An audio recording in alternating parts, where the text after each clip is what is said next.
My name is SherryNorfolk, and I'm a storyteller. Where do you think my stories come from?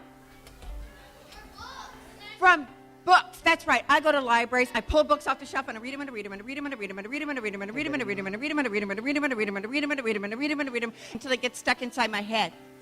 Then I can take the story with me anywhere I go. Those of us who are storytellers feel like it's a rediscovered art form, that it's growing and growing, and we're finding ways to apply it not just in the classroom.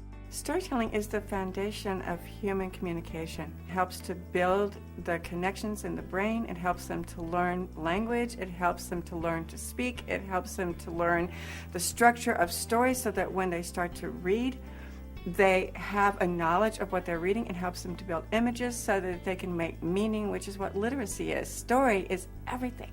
The idea is to look at the audience and respond to the audience. And so if they are feeling restless, we do something that's very interactive. If they're very calm, then we can tell more contemplative stories. But storytelling allows you to respond to the audience and the storyteller build the story together. Storytelling is a natural fit in the curriculum. It's really the way that we've always taught.